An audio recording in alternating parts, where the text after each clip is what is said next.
Alright, you guys, here we go with chapter 36.2. This is about Africa and nationalism, post-World War I, Great Depression, and pre-World War II.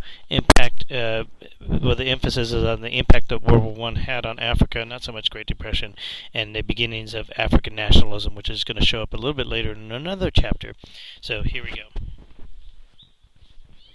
Africa during World War I. Because of colonial ties and that Africa was basically controlled by Europe, nearly all the African territories or colonies of European powers, it brought them in the war. During that time, about 1 million plus Africans are going to serve as soldiers and or porters. Porters are people that carry stuff around because, gosh forbid, they give black people weapons.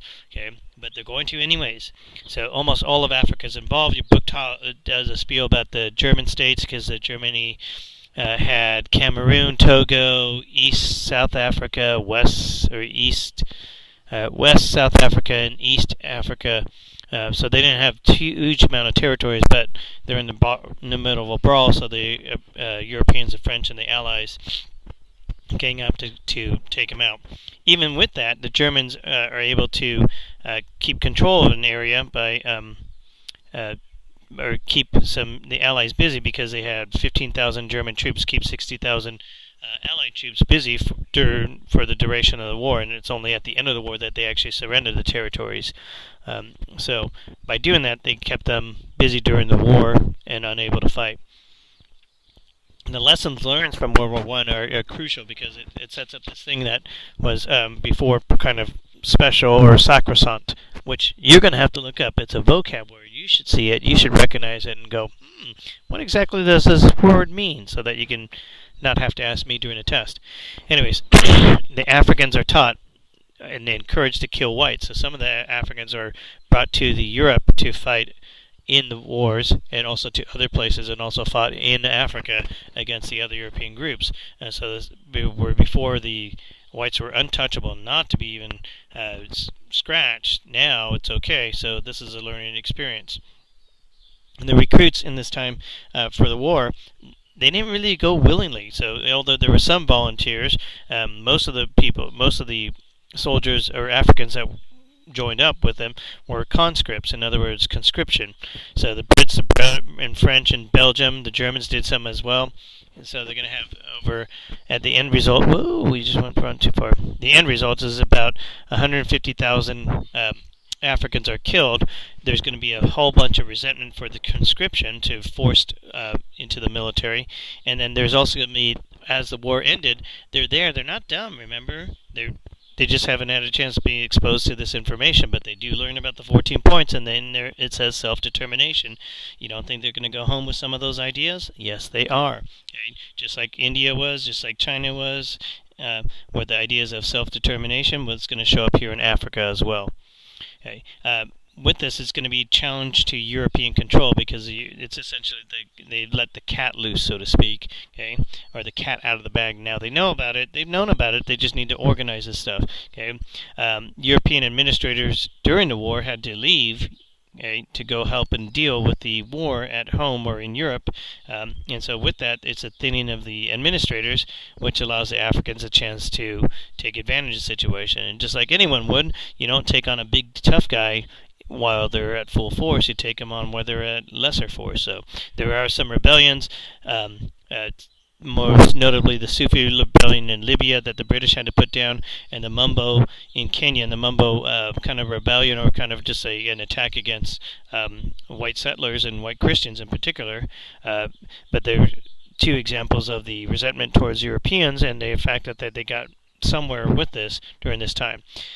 Some Africans rebel in the territories, but all the African rebellions were put down this time because they needed Africa during this time for their raw products to help supply them during the wartime.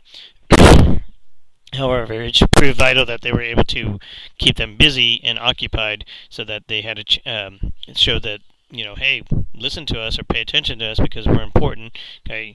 And so the Europeans did pay attention to them by putting them in check. So unlike settler colonies like Australia, like New Zealand, and what's the other settler colony? Australia, New Zealand, some other place, okay, that the British had, that in Africa, the European colonists are going to be more adamant about keeping them in check.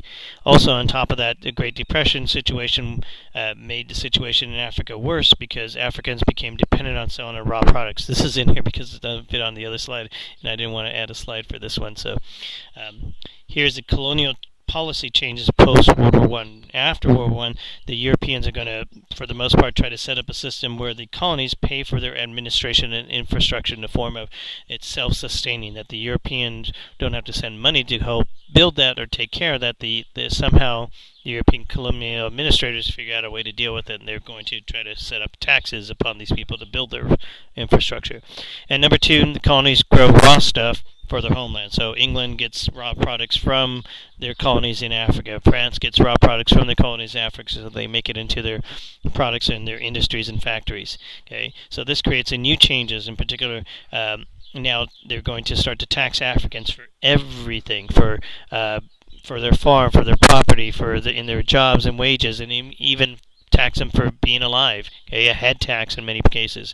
All this to generate revenue so that they could build roads, build stuff. Okay, build railroads, ports, and all these things to increase their infrastructure, build telegraph things. Okay, the claim that the Europeans had was that they were doing it for Africa, but the reality is clearly that these are built for the benefit of the European businesses in those areas, so they could get roads to the mining fields, to the mining areas, and transport the stuff on their trains to the ports. Okay, so that it wasn't really for the Africans as much as it was for the the European businesses. And on top of that, Africans are going to become cash crop farmers. No longer are they going to be the self-supporting farmer where they, grow enough to feed their family and take care of them, and maybe a little bit more for some trade. Now they're going to be encouraged to grow cash crops that can be sold as raw materials back to Europe, okay, for their businesses, and then benefit Europe more so than them. So there's going to be an absence of growing the amount of food that they might need, as opposed to growing cash crops like cocoa and stuff like that your book mentioned. And then finally, the best lands will go to white settlers, and the white settlers are going to be the dominant force in the cash crops. So even though they're growing cash crops in Africa, most of the money goes back to Europe or goes to the white settlers who are taking over and getting the best land. So one example is in Kenya, the Kikuyu lands that were taken from them and given to the white settlers, and it talks about something about I forget what the 80% of the land went to the best land went to these group of people. So, and then the other thing was Africans became wage workers in mines and fields because they had to pay a tax. Well, you have to make money to pay a tax, and farming by yourself, just subsistence farming, doesn't cut it. So you need to make money, so that required you to go get a job. So they were forced into labor in many cases, or get jobs in the mines and fields, and they were poor, okay, worse than poor, and treated very badly. Also, males had to migrate to find work, and so a lot of times they would have to leave their area to another state, to another nation, to another region, so that they can go find a job that would help them provide for their family so they could pay that tax, okay, leaving the women at home alone to try to sustain the family, which oftentimes was very challenging to do. And then also your book talks about very minimally the terrible slave-like work conditions that were going on. In fact, that oftentimes people were conscripted into labor, okay, forced labor. A lot of times they would require a tribal leader to provide enough workers, kind of like the Mita system in the past in South America, where they have to provide enough workers for this thing. Okay, if not, then they're going to come and rough up the town or something like that. So this is forced labor.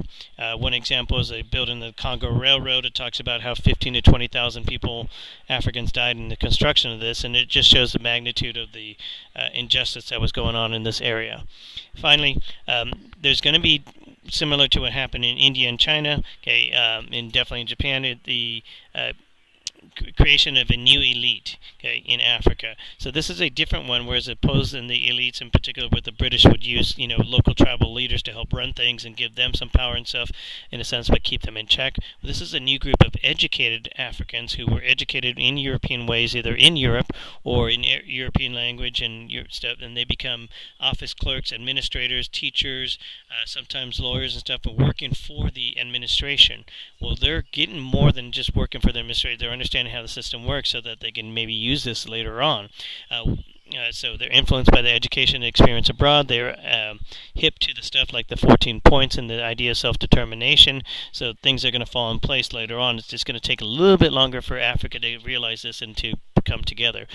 And a couple things are happening with this stuff. So one example is Jomo Kenyatta, who's going to set up Kenyan nationalism and eventually seek Kenyan independence as one of the first independent states in Africa.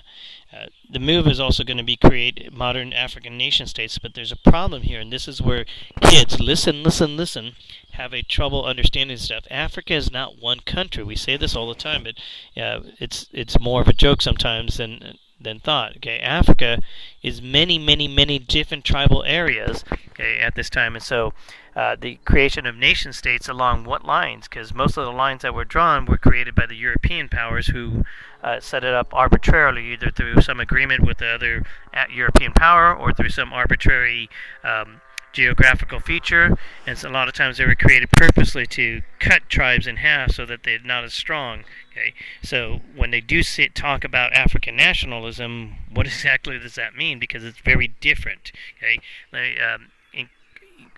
further on that same idea is the idea of Pan-Africanism, which had been around to some extent for a while, but is pushed more by this guy named Marcus Garvey, who comes from America, but originally from Jamaica, born in Jamaica, goes to New York, and then takes a boatload of people out of out of America back to Africa. And this is a back to Africa movement, where American Africans are very different from African Americans. American Africans are kind of clustered into one group of people, although they come from different parts.